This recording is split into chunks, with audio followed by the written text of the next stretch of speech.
SG Consultancy Services. Study MBBS in Russia, Philippines, Uzbekistan. Anant గారు మీ పాటలు పాడేటప్పుడు చాలా మంది ఇప్పుడు కొంతమంది ఇతర అన్య భాషస్థులు మీ పాట పాడేటప్పుడు సరిగా ఉచ్చరించలేదని చెప్పి కొంతమంది బాధపడిన సందర్భాలు ఉన్నాయి. మీరు ఎప్పుడైనా ఫీల్ అయ్యారు అలాగా? మీ పాటలే కాదు, సరే నేను అనేది సిద్ శ్రీరామ్ గారు కావచ్చు. మన భాష గాయకులు పాడినప్పుడు ఆదరించే మనసున్న వాళ్ళే అన్య భాష గాయకులు పాడినప్పుడు విమర్శించే అర్హత ఉన్నవారని నా ఉద్దేశం. అందరూ తెలుగువారి చేత పాడిస్తుంటే మరి ఆదరించట్లేదా? ఇంకా కూడా కొత్త గొంతు కావాలి. ఒక పదాన్ని కొంచెం తప్పుగా పలికితేనే కొత్తగా భావిస్తున్నారు. అది కాక నేను మొహమాటం లేకుండా చెప్పేది ఏంటంటే, మిగిలిన భాషల్లో ఉన్నంత నాణ్యత మన తెలుగు భాష గాయకుల గొంతుల్లో చాలా అరుదుగా కనిపిస్తుంది. కారణం మన పేరెంటింగ్ విధానం.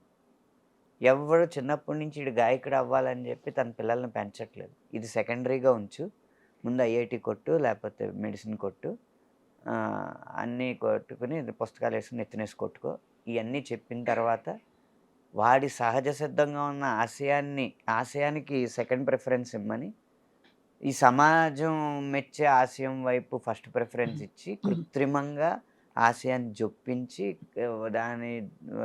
తపస్సు దాని వైపు చేయించి ఒక 18 సంవత్సరాలు 25 సంవత్సరాలు వచ్చిన తర్వాత వాళ్ళ సమాజానికి అనుకున్నది, తల్లిదండ్రులు అనుకున్నది ఆడు సాధించిన తర్వాత అండ్ సాఫ్ట్వేర్ ఇంజనీర్నో లేకపోతే డాక్టర్నో ఒక కార్పొరేట్ గాయం చేసిన తర్వాత ఇప్పుడు కావాలంటే నువ్వు ఏదైనా చేసుకోండి, ఇంకేం చేస్తాడు వాడు? అప్పటికే చిన్నప్పటి నుంచి సాధన ఉంటేనే కదా. అవును, అది తెలుగు వారిలో మాత్రం ఉందంటారా? ఈ గుణం తెలుగు వారిలోనే ఎక్కువ. అంటే ఎందుకంటారు? అంటే అతి జాగ్రత్త ఏమో. చైనా వల్ల ఒక సంస్థ పేరు చేయితో స్టార్ట్ అవుద్ది, ఒక సంస్థ పేరు నాతో స్టార్ట్ అవుద్ది. వాళ్ళు టీవీలో ఓదరగొట్టే ర్యాంకుల ఇది వల్ల అది మీరు అన్ని చూపిస్తేనే మాకు అర్థమవుతుంది. 1 2 5 ఈసారి ఐఐటి కాంపిటీషన్లో వరుసగా 1 1 1 2 2 2 5 6 7 7 7 ఇలా 10 లోపు 100 ర్యాంకులు సాధించిన సంస్థ మా అయిపోయింది. అమ్మ బాబోయ్, చాలా విషయం గమనించారు మీరు. అంటే ఎంత పెద్ద విషయం. మరి అంత ఊదరగొట్టేస్తుంటే మావాడు అందులోకి వెళ్ళిపోవాలి, మావాడు కొట్టేయాలి, మావాడికి కట్నం వచ్చేయాలి. ఇదే. అవును, మా అమ్మాయి వెళ్ళిపోవాలి, మా అమ్మాయి మెడిసిన్ కొట్టేయాలి, మంచి ర్యాంక్ కొట్టేయాలి, తక్కువ కట్నం ఇచ్చుకోవాలి. ఈ ఇదితో వెళ్తున్నప్పుడు ఎలా కుదురుతుందండి? ఇప్పటికే ఆ జబ్బు పోలేదు. పోనీ సింగర్ని చేద్దాం అనుకున్న తల్లిదండ్రులైనా దేని చూసి ఇన్స్పైర్ అవుతున్నారు? రియాలిటీ షోస్ని చూసి ఆల్రెడీ వచ్చేసిన సినిమా పాటని ఎవరో అమ్మాయో అబ్బాయో పాడితే దానికి నుంచి చప్పట్లు కొడుతుంటే నువ్వు కూడా అలా కొట్టించుకోవాలని చెప్పి ఆ సినిమా పాటలు ప్రాక్టీస్ చేస్తున్నారు. సాధన లేదంటారు? సాధన అనేది జానపదం, శాస్త్రీయం, లలితం, పాశ్చాత్యం, ఈ సంగీతాలన్నిటిలో ఉన్న పునాదులు ఏంటో అవి సాధన చేయాలి. మన జీవితంలో నేర్చుకున్న కళని, మన జీవితంలో ఎదురైన అనుభవాల్ని క్రోడీకరించి కలగలిపి మనదైన కళ బయటికి తీస్తే అది సినిమాకు ఉపయోగపడుతుంది. కానీ సినిమాలో వచ్చేసిన వాటి ద్వారా నేర్చుకుని మళ్ళీ సినిమాల్లో పైకి వద్దామంటే అది అవ్వదు. ఎప్పుడు మన ఒరిజినాలిటీ ఉంటేనే కదా సినిమాలో ఒక ప్రత్యేకత ఉంటుంది. కరెక్ట్, అంతేగా. పెంచిల్ దాస్ గారి పాటలు ఉన్నాయి, ఎందుకు నచ్చినాయి? ఆయన మట్టి వాసనని ఆ పాటల్లో జొప్పించగలిగారు కాబట్టి. అవును. కాసుల శ్యామ్ గారి పాటలు ఎందుకు నచ్చుతున్నాయి? ఆ తెలంగాణ సంస్కృతిని కమర్షియలైజ్ చేయగలిగారు కాబట్టి. అలా మన జీవితంలో అనుభవాలని సినిమాకి ఇవ్వాలి, కానీ సినిమా ద్వారా మనం అనుభవం పొందకూడదు. అవును, అది గమనించకుండా రియాలిటీ షోస్ని టార్గెట్గా పెట్టి అందులో సెలెక్ట్ అవ్వకపోతే ఏడుపులు పెడబబ్బులు పెట్టుకుని చేస్తున్నారు తప్పితే మూలాన్ని గమనించట్లేదు. ఇలాంటి వాతావరణంలో తెలుగులో గొప్ప గొంతులు వస్తాయని ఎలా ఎక్స్పెక్ట్ చేస్తాం? కానీ అంటే బట్ నిజానికి సంఖ్యాపరంగా చాలామంది శిక్షణ పొందుతూ చాలామంది గొంతుకులు ఉన్నారు ఇక్కడ మీరు అన్నట్టు. కానీ విలక్షణమైన గొంతుకులు అడుగుతున్నారంటే మేబీ అక్కడ చెన్నైలో ఇప్పుడు చిన్మయి గారు కావచ్చు, తెలుగింటి అమ్మాయి అయినా కూడా చెన్నైలో స్థిరపడి తను అద్భుతమైన వాయిస్, డబ్బింగ్, అసలు తన పాట అయితే చెప్పక్కర్లేదు. అంటే సౌత్ ఇండియాలో ఎలా అయితే శ్రేయా ఘోషాల్ ఒక పేరు సాధించారు, శ్వేతా మోహన్ గారు కావచ్చు, పురుషుల్లో మన సిద్ శ్రీరామ్, కానీ సిద్ శ్రీరామ్ మీదే చాలా విమర్శలు వచ్చాయి ఆ మధ్య. తన ఆంగ్ల భాష, అరవ భాష యాసతోటి కొంచెం తెలుగు పదాల్ని నా ఈ 100 మిలియన్లు అదే 200 మిలియన్లు దాటిన పాటలు ఒక 3 ఉన్నాయండి ఫ్లాగ్‌షిప్ మిలియన్స్ లెక్కలో చూస్తే. ఒకటి ఇంకేం కావాలి, 2 కళావతి, 3 ఇప్పుడు ఓ 2 ప్రేమ మేఘాలు. ఆ మూడిట్లో 2 సిద్ శ్రీరామ్‌యే. ఇప్పుడు విపణిలో ఏది ఎక్కువ అంకెలు చూపిస్తుందో అదే విజయం. ఇప్పుడు విమర్శించినంత మాత్రాన అంకెలు తగ్గట్లేదు కదా! తగ్గవు. కరెక్టే. అది నిజమే. మనం విమర్శ అనేది మన విమర్శ మానిటైజ్ అయ్యేలా ఉండాలి. ఉత్తినే వచ్చి సలహాలు ఇస్తే కుదరదు. అంతేగా. విలువలు తగ్గిపోతున్నాయండి. పాత సినిమాల్లో విలువలు ఉండేవి. సరే ఆ విలువలు పాటించినప్పుడు విపణిలో దాన్ని గెలిపించడం ఎలాగో కూడా సలహా ఇవ్వాలి. అంటే ప్రణాళికాబద్ధంగా ఉండాలి తప్ప దానికి రాళ్ళు ఇసిరేస్తే కుదరదండి విమర్శలు. చాలా ఎంత గొప్ప పాయింట్ చెప్పారు. ఇంత క్లారిటీ ఎలా వచ్చింది ఆనంద్ గారు మీకు? మళ్ళీ గోదావరి జిల్లాలేనా? కాదు, మీరు ఎంత క్లియర్‌గా ఉన్నారు చూడండి. మీరేమి దాన్ని ఖండించట్లేదు. బట్ ఏంటది, తినడానికి ఉపయోగపడిన ఇడ్లీలు ఎందుకంటున్నారు? అంతేనండి. అంటే విలువలు, సినిమా అనేది ఒక వ్యాపారాత్మకమైన కళ లేదా కళాత్మకమైన వ్యాపారం. ఈ కళా వ్యాపారం మిళితమైనప్పుడు ఒక కళ గురించో ఒక వ్యాపారం గురించో మాట్లాడకూడదు. రెండిటిని 2 కళ్ళుగా భావించి చూడాలి. కడుపు నింపని కళలెందుకు, తనకు మాలిన ధర్మమెందుకు. అంతేనా? అంతే కదండి. ఏదైనా ఉంటుందండి. ఇప్పుడు శంకర్ మహాదేవన్ గారి సాధన ఎంత గొప్ప సాధన అది. ఆయన ఏమి శాస్త్రీయ సంగీతాన్ని ఎక్కడో కప్పేసి పాశ్చాత్య సంగీతం వైపో లేకపోతే చౌక సంగీతం వైపో వెళ్ళలేదు కదా. ఆ శాస్త్రీయ సంగీతానికి వ్యాపార దృక్పథం ఎలా జోడించాలనేది నేర్చుకున్నారు. అందుకే ఆయన పాటలు హిట్ అయినాయి, ఆయన గొంతు హిట్ అయింది. కరెక్ట్. ఆ రకంగా ఎవరు సాధన చేశారు? శంకర్ మహాదేవన్ గారు గమకాలు అంత బాగా తిరగడానికి కారణం ఏంటని అడిగితే ఒక చోట చెప్పారు, సాధన. వర్ణాలు ఉన్నాయి కదా, ఆ వర్ణాలు లిరిక్తో కాదు, స్వరంతో కాదు, అకారంతో సాధన చేశారు.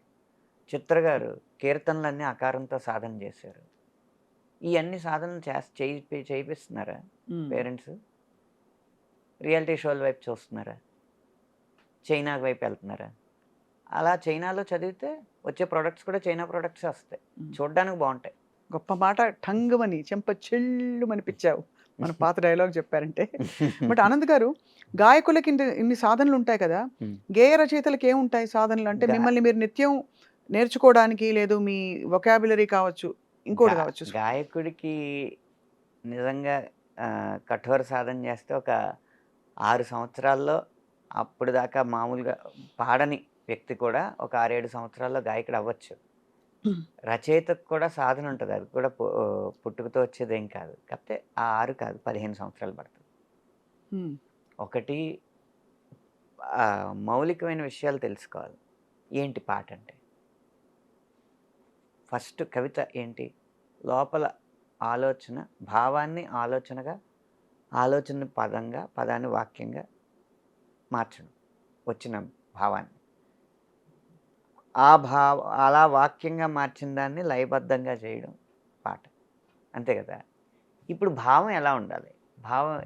భావం మనకి ఎగ్జాంపుల్ చెప్తారు కదా, కాళిదాసు కాలంలో భోజరాజు మంచి శ్లోకం చెప్తే మంచి కానుకలు ఇస్తారంట అని చెప్పి ఒక ఆయన, ఒక పేద బ్రాహ్మణుడు ఎవరో, పండితుడు, గొప్ప పండితుడే, బ్రాహ్మణుడు ఎవరో వెళ్ళి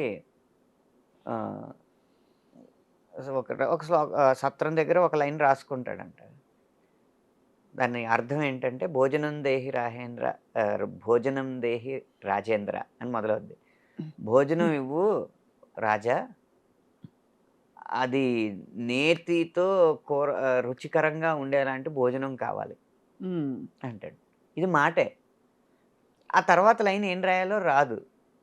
అటు ఎక్కడో కాళిదాసు, ఒక గుడిలో కాళిదాసు కనిపిస్తే ఆయన దగ్గరికి వెళ్ళి ఇలాగా, రాజు ఏదైనా శ్లోకం ఇస్తే కానుకిస్తాడంట, కొంచెం పేద స్థితిలో ఉన్నాను నేను, ఒక లైన్ వచ్చింది, తర్వాత ఏం రాయాలో చెప్పండి అంటే ఆయన చూసి, భోజనం దేహి రాజేంద్ర, నేతితో కూడిన భోజనం కావాలి అని చెప్పి మొదటి పాదం పూర్తయిన తర్వాత రెండవ పాదం ఆయన పూరించేస్తాడు.